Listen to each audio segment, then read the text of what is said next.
오늘은 비유 16번째 시간입니다. 누가복음 12장 13절에서부터 21절까지 말씀입니다. 제가 읽겠습니다. 무리 중에 한 사람이 이르되 선생님 내 형을 명하여 유산을 나와 나누게 하소서 하니 이르시되 이 사람아 누가 나를 너희의 재판장이나 물건 나누는 자로 세웠느냐 하시고 그들에게 이르시되 삶과 모든 탐심을 물리치라 사람의 생명이 고소 위에 넉넉한 데 있지 아니하니라 하시고 또 비유로 그들에게 말씀하여 이르시되 한 부자가 그 밭에 소출이 풍성함에 심중에 생각하여 이르되 내가 곡식 쌓아 놓을 곳이 없으니 어찌할까 하고 또 이르되 내가 이렇게 하리라 내 곡간을 헐고 더 크게 짓고 내 모든 곡식과 물건을 거기에 쌓아 두리라. 또 내가 내 영혼에게 이르되 영혼아 여러 해 쓸 것을 많이 쌓아 두었으니 평안히 쉬고 먹고 마시고 즐거워하자 하리라 하되 하나님은 이르시되 어리석은 자여 오늘 밤에 내 영혼을 도로 찾으리니 그러면 내 준비한 것이 누구의 것이 되겠느냐 하셨으니 자기를 위하여 재물을 쌓아두고 하나님께 대하여 부요하지 못한 자가 이와 같으니라. 아멘. 자, 오늘 비유 16번째 시간이죠. 자, 이 비유를 우리가 들을 때 어떻게 생각이 되죠? 그러니까 21절에 보면 자기를 위하여 재물을 쌓고 하나님께 대하여 부요하지 못한 자가 이와 같으니라. 그러니까 우리가 여기서 재물 그러니까 뭘 생각하게 되죠? 재물이라고 하니까 그렇죠. 돈을 생각하잖아요. 그렇죠. 그래서 이게 나를 위해서 뭐 이렇게 재물을 쌓고 돈을 많이 이렇게 저축하고 그러지 말아야 되고 그걸 가지고서 누구를 위해 사용해야 된다고 우리는 생각하죠. 하나님을 위해서 그것을 사용하고 써야 된다라고 생각하잖아요. 그죠? 그래서 뭐 헌금도 많이 한다던가 아니면 또 뭐 성경헌금을 많이 낸다던가 뭐 이렇게 해서 하나님을 위해서 뭐 우리는 그렇게 말을 하죠. 하나님의 사업을 위해서, 하나님의 교회를 위해서 또 열심히 써야 된다. 또 그렇게 쓰고 난 다음에 우리는 또 뭐 어떤 걸 기대하게 되죠? 내가 하나님께 이만큼 썼으니까 하나님으로부터 어떤 것을 받을 것을 또 기대하잖아요. 이 땅에서 받을 것을 기대하게 되고 또 죽어서 내가 뭐라고 생각하냐면 상급을 하나님께 많이 쌓아놨다고 생각하잖아요. 그죠? 그래서 이 단순하게 이 비유를 보면은 나를 위해서 뭔가를 저축하거나 돈을 이렇게 가지고 있지 말고 그것을 하나님을 위해서 많이 써야 된다라고 생각을 하게 되죠. 근데 과연 이제 그러한 비유일까 이게를 생각해 보셔야 되잖아요. 그죠? 그런 의미에서 그러니까 이 비유를 제대로 이해하기 위해서는 뭘 이해하셔야 되냐면 누가복음이라는 게 어떠한 위치에 있는가. 그러니까 누가복음이 이야기하려고 하는 게 뭘까? 그러니까 마태복음, 마가복음, 누가복음, 요한복음 다 복음서가 비슷비슷해 보이지만 이야기하려고 하는 포인트는 다 다르단 말이에요. 지금 오늘 이 비유는 누가복음에 나오는 비유잖아요. 그죠? 그리고 누가복음에만 나오는 비유예요. 그러니까 마태, 마가에 나오는 비유가 아니란 말이에요. 그러면 왜 이 비유가 누가복음에서만 나올까? 라는 것을 생각을 해보셔야 되잖아요. 특히 누가복음에는 뭐냐면 부자에 대한 그런 비유들이 되게 많아요. 그리고 이 비유를 이해하기 위해서는 뭐냐면 왜 이러한 비유가 나오게 되었는지 그러니까 12장 앞에 있는 부분을 이해하셔야 돼요. 12장 1절을 어떻게 시작하죠? 12장 1절에 보면 그동안에 무리 수만 명이 모여 서로 밟힐 만큼 되었더니 예수께서 먼저 제자들에게 말씀하여 이르시되 바리새인들의 누룩 곧 외식을 주의하라. 그러니까 12장의 시작이 어떻게 시작하냐면 바리새인들의 누룩 외식을 주의하라 여기서부터가 시작이에요. 그러면 오늘 이 비유 저는 제목을 밭에 소출이 풍성한 한 부자라고 제목을 잡았어요. 그러면 이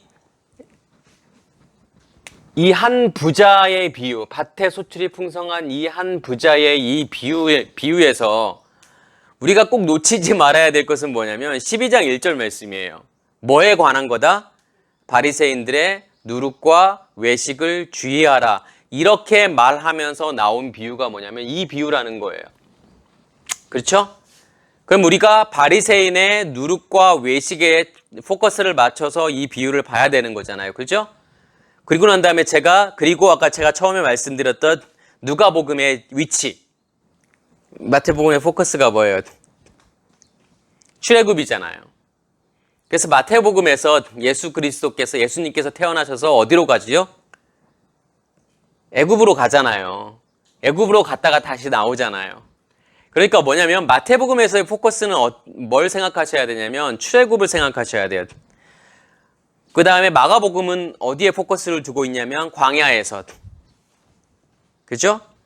거기에 포커스를 맞추셔야 돼요. 광야 연단. 그 다음에 누가복음은 어떠한 걸 이야기하고 싶은 거냐면 그러한 마가복음의 연단을 통해서 뭐가 만들어지는 거예요, 결국은요. 핵심이. 예, 언약궤가 만들어지는 거잖아요. 그러니까 사실은 뭐냐면 광야의 40년의 여정은 뭘로 압축할 수 있냐면 언약궤로 사실은 압축할 수가 있어요. 왜 그러냐면 그 광야 40년을 통해서 어디에 들어가게 되는 거예요, 결국은요. 가나안 땅에 들어가잖아요. 근데 가나안 땅에 들어갈 수 있는 핵심 열쇠가 뭐냐면 언약궤라는 거예요. 그죠? 왜냐면 가나안 땅에 들어가기 위해서는 뭘 건너야 돼요? 요단강을 건너야 되잖아요. 근데 요단강을 건널 수 있는 핵심은 뭐예요? 결국은요. 언약궤잖아요. 왜요? 제가 계속 말씀을 드리죠. 제사장이 언약궤를 메고 그 요단강에 발을 디뎠을 때 요단강이 갈라지잖아요. 홍해를 건널 때는 어떻게 건너죠? 모세가 지팡이를 들잖아요. 근데 요단을 건널 때는 그렇게 건너지 않는단 말이에요. 언약궤를 메고 거기에 요단에 발을 디뎠을 때 요단강이 갈라진단 말이에요. 그래서 건너잖아요. 그렇기 때문에 사실은 누가복음의 핵심은 뭐냐면 언약궤란 말이에요. 언약궤가 준비가 되어서 요단을 건너가는 것. 그게 뭐냐면 그게 누가복음의 핵심 내용이에요. 요한복음은 어떤 내용들일까요? 이제 거기서 뭐냐면 기업을 얻는 거잖아요. 그게 요한복음의 핵심 내용이란 말이에요. 그래서 그것을 이해하셔야 되는 거고 우리가 언약궤라는 것을 무엇으로 생각을 하셔야 되는 거냐면 말씀으로 생각을 하셔야 돼요. 그렇죠? 결국은 언약궤 안에 결국은 들어가 있는 게 뭐예요? 그렇죠. 두 돌판이잖아요. 하나님의 말씀이잖아요. 처음에는 두 돌판이 들어가고 아론의 쌍난 지팡이가 들어가게 되고 만나가 들어가잖아요. 근데 솔로몬 성전이 지어져서 솔로몬 성전 안으로 언약궤가 들어갈 때에는 성경은 거기에 뭐만 있다라고 표현을 하죠? 아론의 쌍난 지팡이도 없어지고 만나도 없어지고 결국은 뭐만 남게 된다는 거예요. 언약궤 안에 두 돌판만 있는 그 언약궤가 솔로몬 성전으로 들어가게 되잖아요. 그죠? 결국은 뭐냐면 말씀이에요. 우리 안에. 그러니까 두 돌판이 의미하는 것은 뭐냐면 성령이잖아요. 결국 언약궤의 핵심은 뭐냐면 성령이란 거예요. 성령님께서 내 안에 임하시는 거죠. 왜요? 성령님께서 말씀의 근원이기 때문에. 그러면 그 근원에서 나오는 말씀. 그게 뭐냐면 핵심 내용이라는 거예요. 그것을 이해하셔야 뭘 이해하실 수 있냐면 이 말씀, 오늘 이 비유 앞에 어떤 내용이 잠깐 나오냐면 너희가 말로 인자를 거역하면 용서를 받는데 성령을 모독하면은 용서를 받지 못한다는 내용이 나오잖아요. 그렇죠? 그러면 우리가 그렇게 뭐라고 생각하냐면 자, 뭐라고 생각하세요? 성령을 모독하는 죄가 무슨 죄길래 다른 죄는 다 용서받는데 그 죄는 용서를 못 받을까? 뭐예요, 그러면? 성령을 모독하는 죄가 어떤 죄를 지어야 그게 성령을 모독하는 죄일까요? 그러니까 제가 그만 말씀을 드렸잖아요. 그 내용을 이해하셔야. 그렇죠? 누가복음의 핵심은 언약궤라는 거. 말씀드리잖아요. 그 언약궤가 있어야만이, 그죠? 언약궤가 있어야만이 요단을 건넌단 말이에요. 근데 그 언약궤의 핵심은 제가 말씀을 드렸죠. 두 돌판, 성령이란 말이에요. 그러면 결국은 성령을 회방한다라고 하는 것이 때문에 결국은 뭘 못하게 된다라는 거죠. 요단을 건너지 못하게 된다라는 거잖아요. 요단을 건너지 못한다라고 하는 것은 어떤 의미가 있을까요? 기업을 얻지 못한다는 거잖아요. 결국은 나로 존재할 수밖에 없다라는 거죠. 가나안 7족 속이 그대로 존재하고 있는 그 상태. 그러니까 그러한 거하고 연관을 지어야만이 그것을 깨달아야만이 성령을 모독하는 게 어떤 의미가 있고 왜 그것 때문에 그것은 절대로 죄를 용서받지 못한다는 의미가 뭔 뜻인지를 이해하게 된단 말이에요. 그렇죠? 자, 제가 되게 많은 이야기를 지금 했어요. 그런데 오늘 이제 비유로 들어가기 전에 앞의 내용들을 한번 잠깐 볼게요. 제가 아까 처음에 무엇으로 시작한다고 그랬죠? 12장은요. 바리새인들의 누룩과 외식을 시작한다고 했죠. 자, 누룩이라는 게 뭘까요? 제가 쉐오르라고 옛날에 설명을 드렸어요. 이 쉐오르라고 하는 것은 누룩이라는 뜻이에요. 근데 누룩은 좋은 의미가 있을 수 있고 안 좋은 의미가 있을 수 있어요. 왜냐하면 제가 천국을 설명할 때 누룩을 가지고 설명을 했단 말이에요. 왜 천국을 누룩을 가지고 설명했을까요? 누룩이 어떤 역할을 하기 때문에. 누룩이라고 하는 것은 뭐냐면 누룩이라고 하는 것은 뭐냐면 효모예요. 근데 효모라고 하는 것은 어떤 역할을 하게 되는 거냐면 전혀 새로운 물질로 만들어 버린다라고 했잖아요. 그렇죠? 그러니까 기존에 있던 물질을 전혀 새로운 물질로 만들어 버리는 게 효모예요. 그러니까 제가 예를 들어서 포도주를 설명을 드렸었잖아요. 그렇죠? 포도를 가지고서 거기다가 효모를 넣게 되면 뭐가 만들어져요, 결국은요? 포도주가 만들어지잖아요. 알코올이 만들어진단 말이에요. 원래 자, 보세요. 포도 열매에는 알코올이 있어요, 없어요? 알코올이 없어요, 원래요. 그러니까 예를 들어서 막걸리를 만든다고 할 때 쌀이라던가 뭐 밀이라던가 보리라던가 이런 거에는 뭐냐면 원래 알코올이 존재하지 않아요. 근데 효모가 그런 역할을 한다라는 거예요. 효모가 화학 반응을 일으켜 가지고 뭘 만들죠? 알코올하고 이산화탄소를 만든단 말이에요. 그래서 빵이 이렇게 부풀어 오르는 것은 왜 빵이 부풀어 오르죠? 이산화탄소가 만들어져서 이산화탄소가 밖으로 빠져나가면서 빵을 부풀어 오르게 한단 말이에요. 그리고 빵에서 술을 넣지 않았는데도 뭐냐면 술 맛이 나잖아요. 그죠? 발효가 되는 거란 말이에요. 그러니까 발효가 된다라고 하는 것은 뭐냐면 전혀 새로운 물질, 원래 가지고 있지 않은 새로운 물질을 만들어 버린단 말이에요. 포도가 뭐가 돼요? 포도주가 돼 버리잖아요. 그렇죠? 밀가루 반죽이 뭐가 돼요? 빵이 되어 버려요. 그러한 역할을 하는 게 뭐냐면 그게 예수 그리스도를 제가 설명하는 거라고 말씀을 드렸잖아요. 그렇죠? 예수 그리스도를 통해서 전혀 새로운 어떠한 것이 만들어져 버리잖아요. 뭐가 만들어져 버려요? 하나님의 나라라고 하는 거. 우리 안에 절대로 간직할 수 없는, 우리에게 존재하지 않는 거잖아요. 그죠? 하나님의 나라라고 하는 게 우리 안에 원래 존재하고 있는 거예요. 그 믿음이라고 하는 게, 그러니까 하나님의 나라의 핵심은 믿음인데 그 믿음이라고 하는 것이 원래 우리가 가지고 있는 건가요? 가지고 있지 않는 거란 말이에요. 알코올을 가지고 있지 않고 이산화탄소를 가지고 있지 않았던 것처럼 우리에게 믿음이라고 하는 거, 하나님의 나라라고 하는 거 원래 우리에게 없던 거란 말이에요. 그걸 누구를 통해서 만들어 버리는 거지 지금요? 예수 그리스도가. 그럼 예수 그리스도가 어떤 역할을 하는 거예요? 누룩의 역할을 하는 거죠. 효모의 역할을 하는 거죠. 그걸 통해서 우리에게 뭘 만들어 버리는 거예요? 전혀 없던 하나님의 나라라고 하는 것을 우리 안에서 만들어 버린단 말이에요. 그런 의미에서의 누룩은 뭐냐면 천국을 설명한단 말이에요. 예수 그리스도를 설명하는 거예요.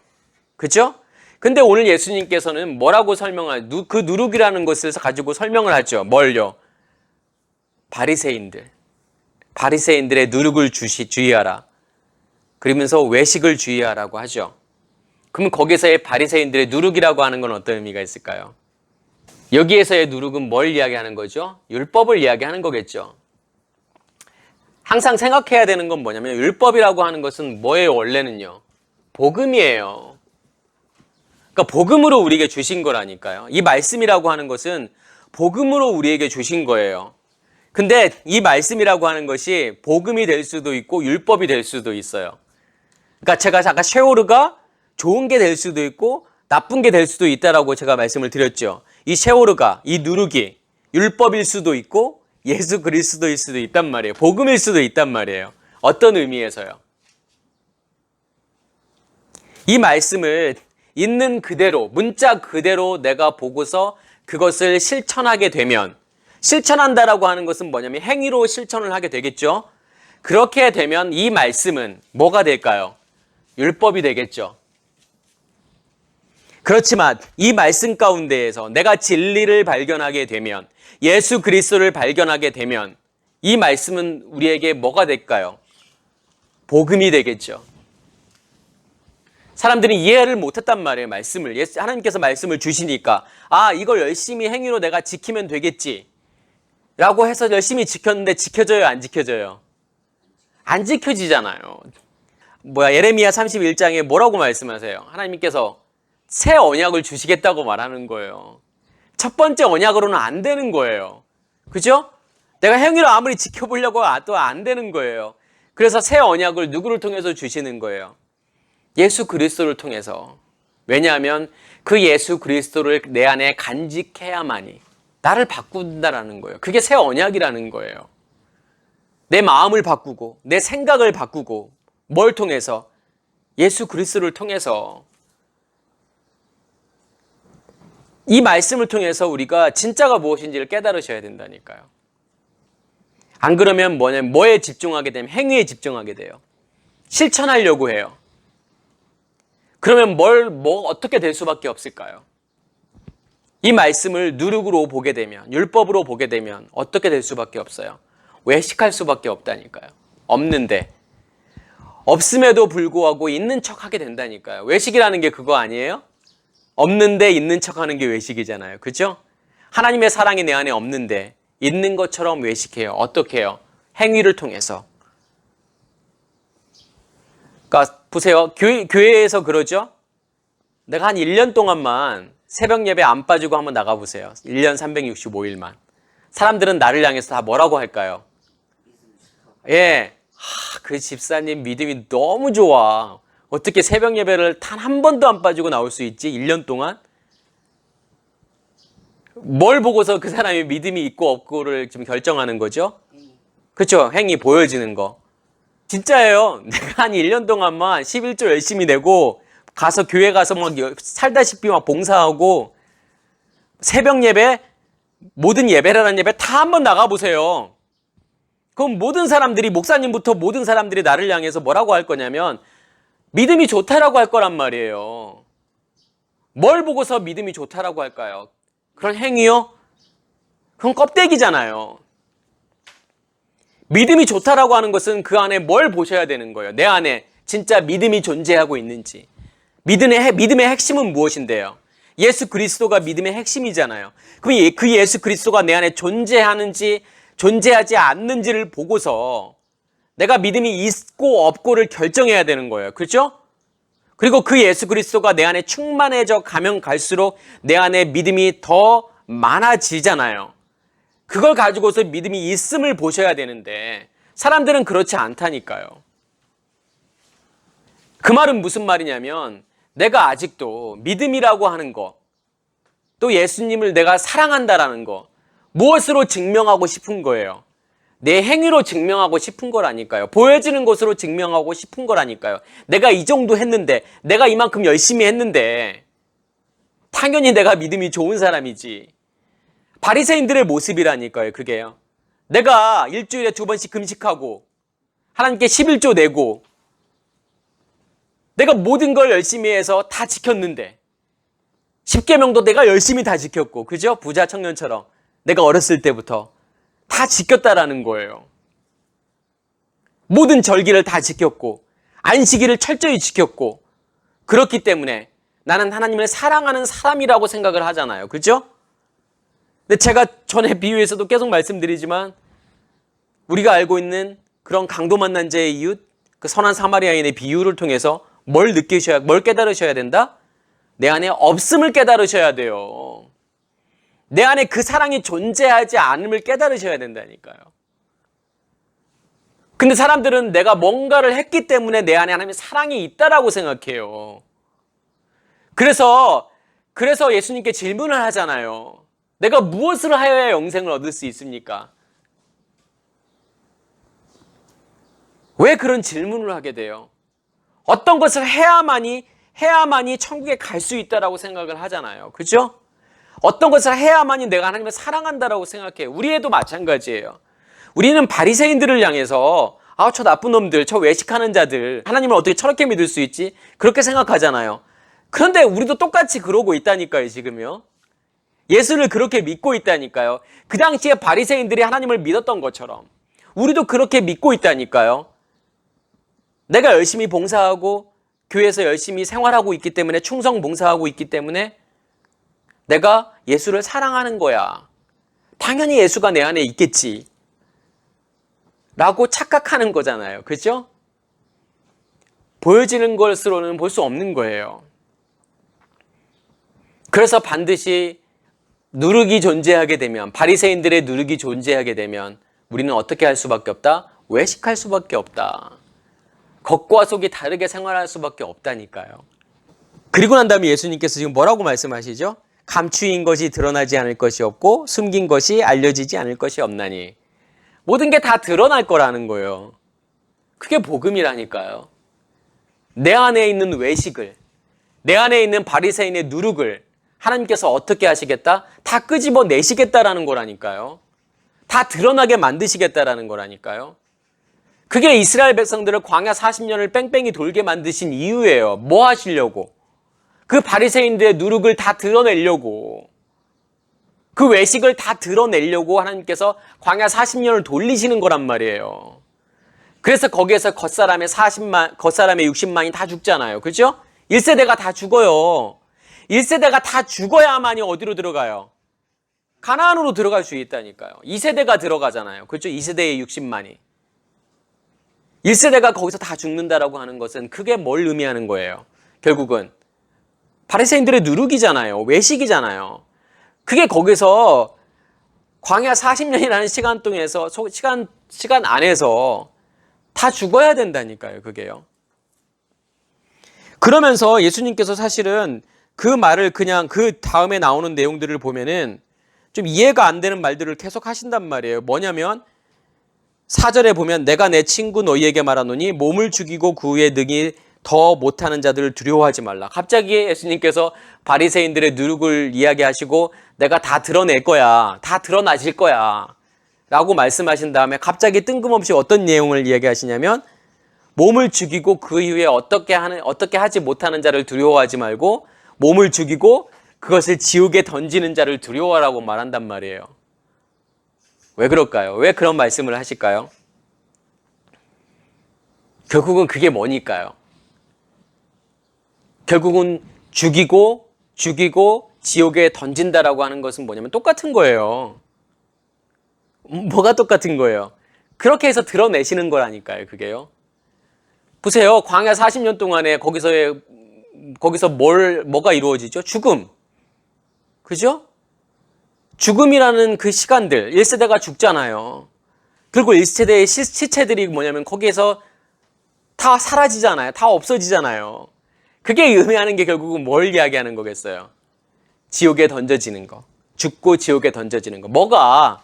우리의 겉사람이 그렇게 되어야만이 우리 안에 있는 바리새인들의 누룩이 드러난다라는 거잖아요. 그렇죠? 그 다음에 예수님께 또 뭐라고 말씀하시죠? 참새 5마리가 2아사리온에 팔리는 것이 아니냐. 그러나 하나님 앞에서는 그 하나도 잃어버린 바 되지 아니하는도다. 너희에게는 심지어 머리털까지 다 세신 바 되느니라. 자, 5마리의 참새가 2아사리온에 팔리게 되고 또 하나님께서 뭐라고 말씀하시죠? 너희 머리카락까지 다 세신 바 된다라고 말씀을 하시잖아요. 그러면 그게 뭘 이야기하는 거예요? 결국은요. 참새 5마리가 2아사리온에 팔리는 거, 참새 쥐포르잖아요. 그러니까 쥐포르라고 하는 것은 뭐냐면 뭔가에 완전히 덮어버리다. 어원 자체가 cover completely. 그러면 뭐냐면 뭐가 완전히 우리를 덮어버린다라는 거예요. 그게 참새라니까요. 뭐가 우리를 덮어버리는 상태일까요? 율법이요. 바리새인의 누룩이요. 그 참새들은 어떻게 되어야 돼요? 뭐에 의해서 팔려야 되죠? 아사리온. 그러니까 아사리온이라는 단어가 아사르, 뭐냐면 이게 묶여지다라는 뜻이에요. 함께 묶여지다. 그러니까 참새 5마리가 2아사리온에 팔려진다라고 하는 것은 다시 말해서 뭐냐면 그렇게 율법 안에 있는 우리가 예수 그리스도와 함께 십자가에서 같이 묶여져서 같이 죽어야 되는 것을 의미하는 거잖아요. 그죠? 그게 참새 5마리가 두 아소년에 팔리는 거예요. 그렇게 팔리는 것에서 끝나는 게 아니라 어떻게 되어야 된다는 거죠, 결국은요. 머리털까지 다 세신 바 되어야 된다니까요.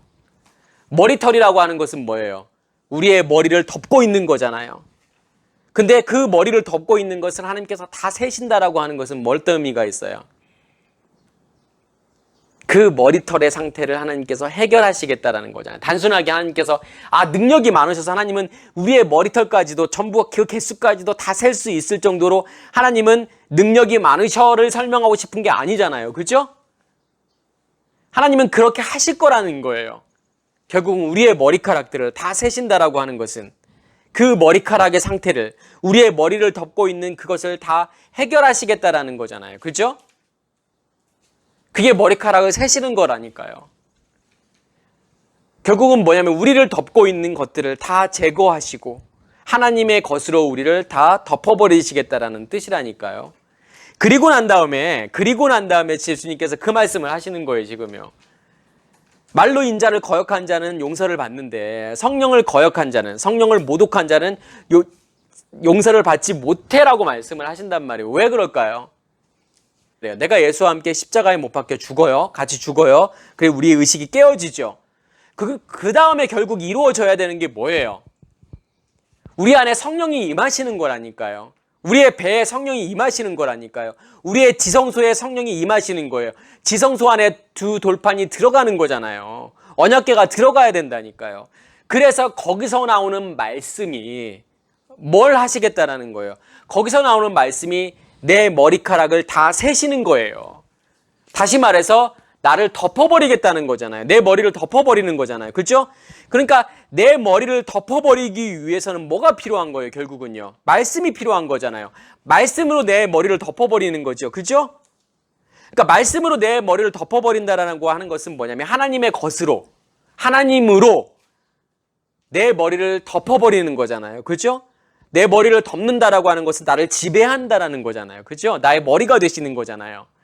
그렇게 하기 위해서는 반드시 뭐가 필요하기 때문에 두 돌판, 성령님께서 필요하신 거잖아요. 말씀의 근원 되시는, 말씀의 원본 되시는 그 성령님이 필요한 거잖아요. 그렇죠? 근데 그 성령을 모독한다라는 건 어떤 의미가 있어요? 없다라는 거잖아요. 그 성령이 내 안에 존재하지 않는 거예요. 그게 모독이라니까요. 무시하는 거잖아요, 모독은요. 없는 것과 같이 여기는 게 모독이잖아요.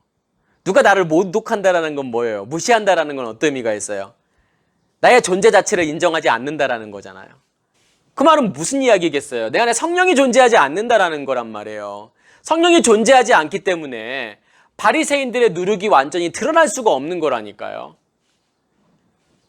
내 안에 성령이 존재하지 않기 때문에 내 머리털을 다 세신받을 수 없는 거라니까요. 하나님의 것이 되어야만이, 하나님의 것으로 그렇게 되어야만이 뭐가 용서받는 거예요? 내가 용서받는다라고 하는 것은 어떤 의미가 있어요? 용서받는다라고 하는 것은 어떤 의미가 있냐면 나의 것이 죽고 하나님의 것으로 채워졌을 때 그게 진정한 용서라니까요. 그게 진정한 죄사함이라니까요. 죄 없이 함이라니까요. 그게요. 그러기 위해서는 뭐가 반드시 필요하다는 거예요. 언약궤 안에 두 돌판이 반드시 필요한 거예요. 그래서 제가 아까 처음에 설명을 드릴 때 요단을 건너기 위해서는 반드시 언약궤가 필요한 거예요. 그죠? 그리고 싸움에 나가서 승리할 때마다 뭐가 앞서가요? 계속이요. 언약궤가 앞서간단 말이에요. 백전백승이에요. 다 이겨요. 왜요? 왜요? 그렇죠. 하나님께서 나와 함께 하시니까, 내 안에 계시니까. 성령을 모독하는 것은 결국은 내가 죄 없이 함을 받지 못한다라는 거잖아요. 그죠? 그렇기 때문에 성령을 모독하는 것은 절대로 용서받지 못하는 거예요. 이제 그걸 지금까지 제 말씀을 이해하셨다 그러면 이 한 부자, 소출이 풍성한 한 부자의 이 비유는 사실은 너무 쉽잖아요. 그죠? 어떤 사람이 찾아왔어요. 왜 예수님을 찾아왔냐면 내 형제와 유산을 나누게 해주세요 라고 하면서 찾아왔잖아요. 그러면 이 찾아온 사람의 관심은 뭐에 있어요, 지금요? 유산에 있단 말이에요. 유산은 뭔데요? 기업이잖아요. 기업이라는 건 어떤 의미가 있을까요? 우리에게 기업이라고 하는 건 어떤 의미가 있어요? 하나님께서 아브라함과 이삭과 야곱에게 주기를 원하시는 가나안 땅, 그게 기업이잖아요. 그죠? 그러면 그 가나안 땅이라고 하는 것은 어떤 의미가 있을까요? 진짜 땅을 이야기하는 걸까요? 땅? 아니잖아요. 이 땅은, 이 눈에 보여지는 땅은 우리가 죽으면 나와는 전혀 상관없는 땅이에요. 그죠?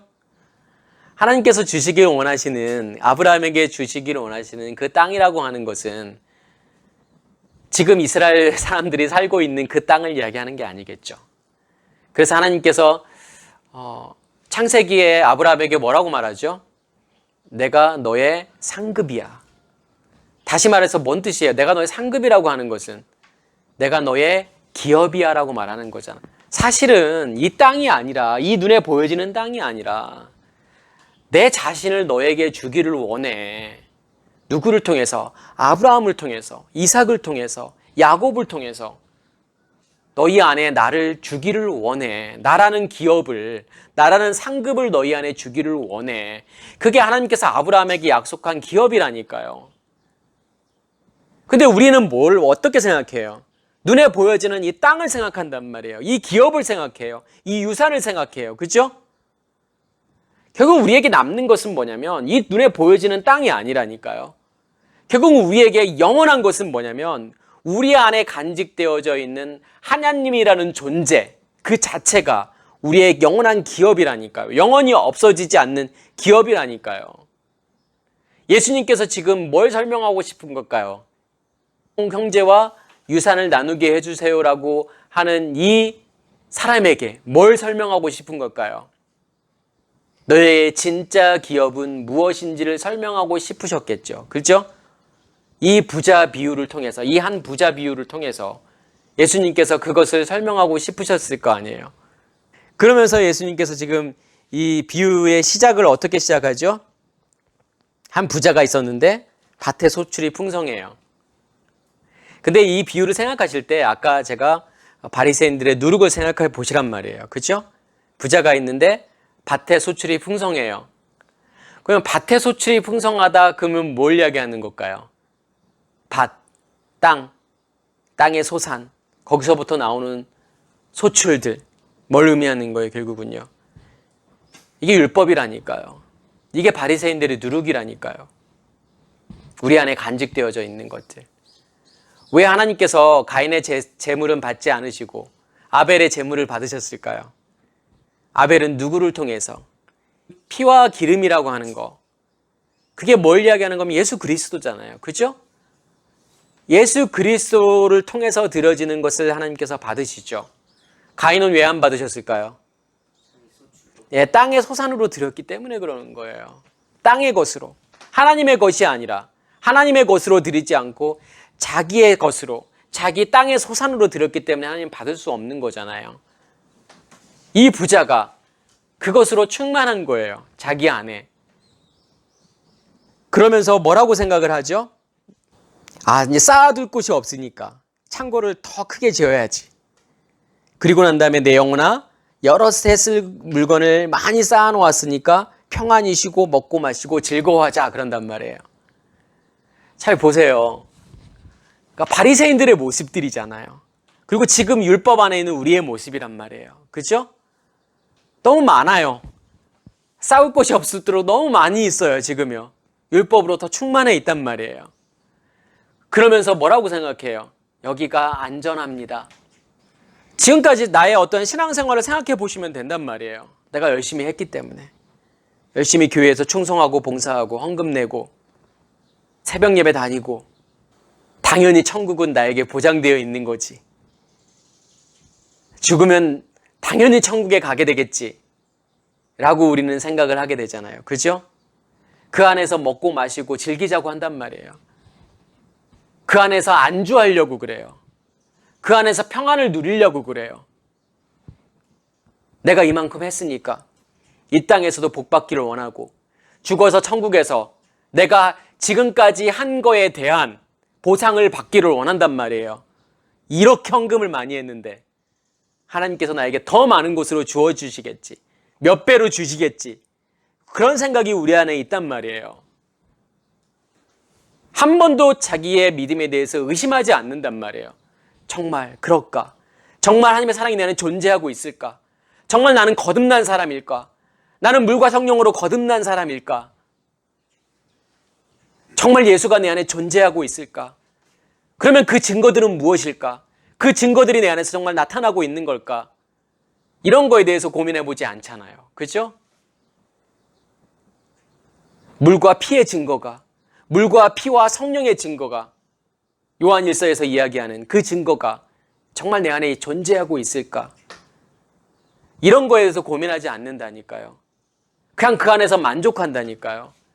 바리새인의 누룩에서 만족한다니까요. 그 외식으로 만족한다니까요. 사람들이 나를 그렇게 인정해 주니까, 내가 열심히 했기 때문에, 많은 사람들이 나를 믿음 있는 사람이라고 인정해 주기 때문에 내가 거기서 권사도 하고 있고 장로도 하고 있고, 그렇기 때문에 나는 안전해라고 생각하는 게 착각이라는 거예요. 착각이라니까요. 큰 교회에서 많은 사람들이 나를 인정해주고 알아주고,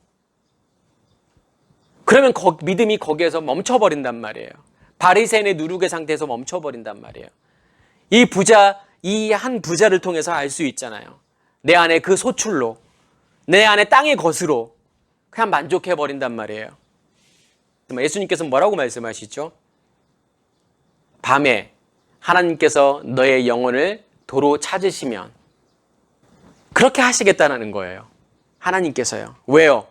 우리의 외식을 드러내기 위해서, 바리새인의 누룩을 드러내기 위해서 밤에 어떻게 하시겠다? 우리의 영혼을, 영혼이라고 나와 있지만 네페시예요. 혼이에요, 혼. 그 혼을 어떻게 만드시겠다? 하나님께서 다시 새롭게 만드시겠다라는 거예요. 다시 찾으시겠다라는 것은 뭐냐면 요구하시겠다라는 거예요. 어떤 물건을 내가 상대방에게 빌려주고서 다시 그것을 요구하는 거란 말이에요. 이 단어가요. 다시 찾으시겠다는 게요. 야, 그거 이제 나한테 다시 줘. 내 거니까 다시 줘. 라고 말하는 거란 말이에요. 우리라는 존재, 우리의 혼이라고 하는 것이 누구 거라는 거예요, 결국은요. 하나님의 것이라는 거예요. 그거 내 거야. 내 소유야. 다시 그것을 내 소유로 만들어 버릴 거야 라는 거란 말이에요. 밤이라는 시간을 통해서요. 하나님께서 그걸 도로 찾으시겠다라는 거예요. 그러면 내가 준비한 것이 누구것이 되겠느냐?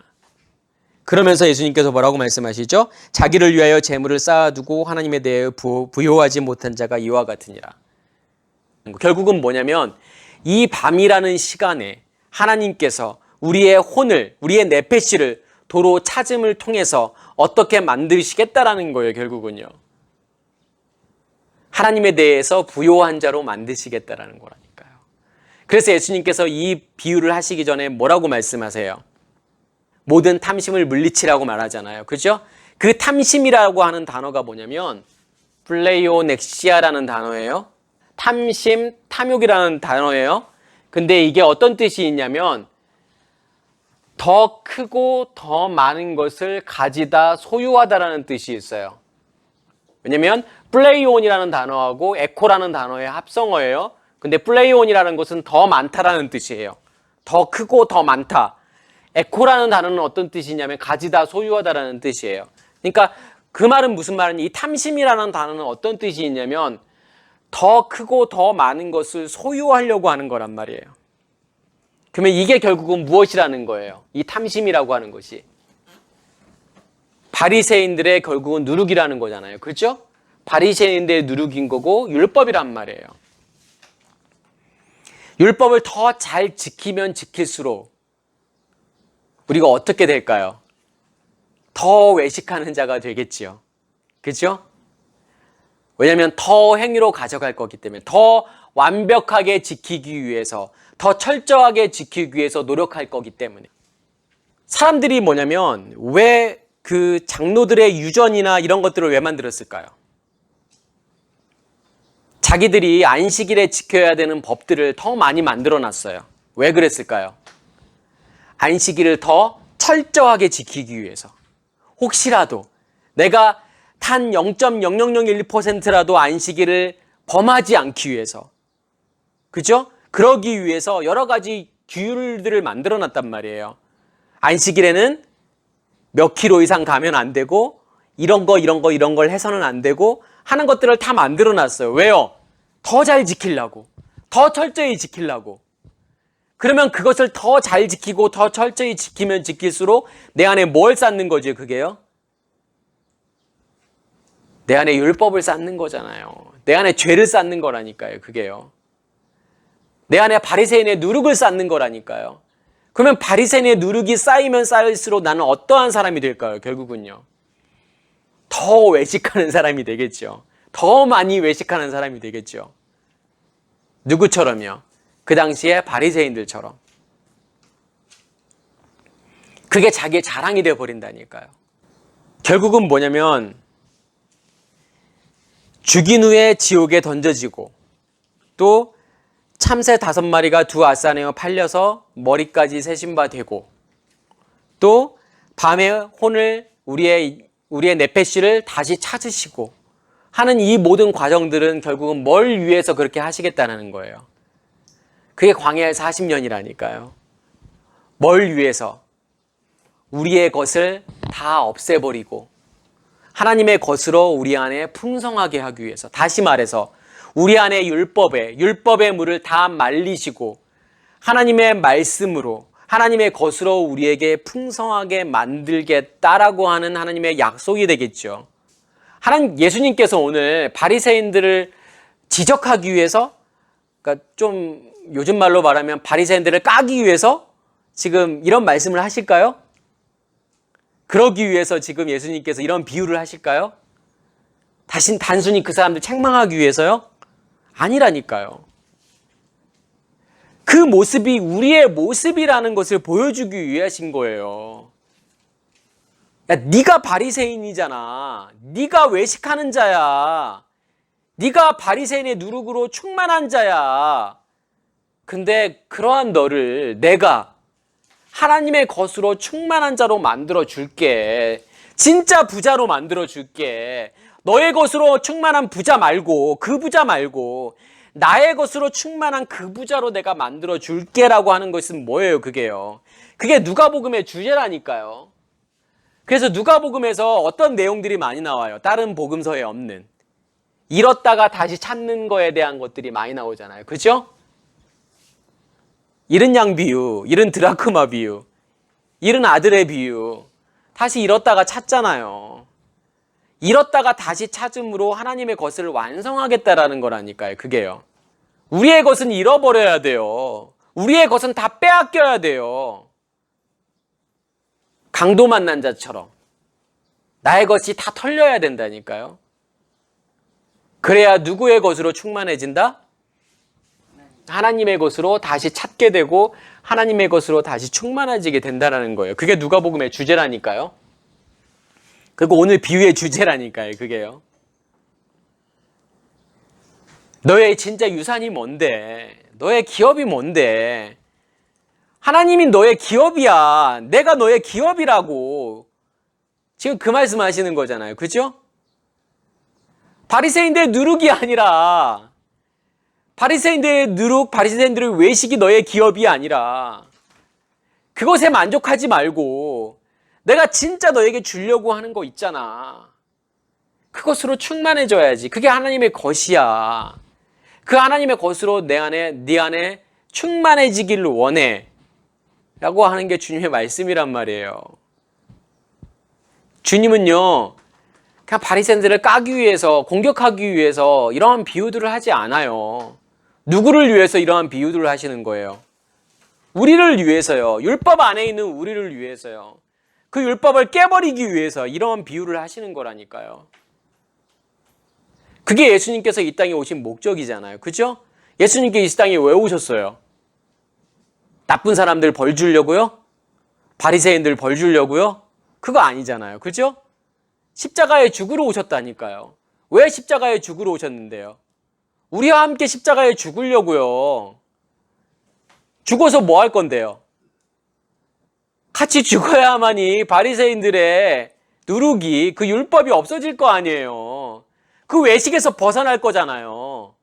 그거 하기 위해서 오셨는데 그냥 바리새인들 뭐 비판하고 공격하고 그들하고 말싸움하고 그러려고 하시는 게 아니잖아요. 오늘 비유도 마찬가지로 이 부자 비유를 통해서 소출이 풍성한 이 부자 비유를 통해서 뭘 말씀하시고 싶은 거예요? 헌금 많이 내라고요? 그 이야기 아니잖아요. 그죠? 너 돈 있어? 너 돈 많은 부자야? 그럼 널 위해 쓰지 말고 하나님께 헌금해. 하나님을 위해서 써. 지금 그 이야기가 아니잖아요. 그죠? 눈에 보여지는 그 물질 이야기가 아니란 말이에요. 우리 안에 간직된 것을 이야기하는 거라니까요. 뭐가 우리 안에 간직되어져서 뭐가 나를 지배하고 있느냐. 그것을 깨달으라고 오늘 말씀을 주신 거란 말이에요. 오늘 비유를 주신 거란 말이에요. 그것을 깨달으시는 여러분 되시길 간절히 소원합니다. 마치겠습니다.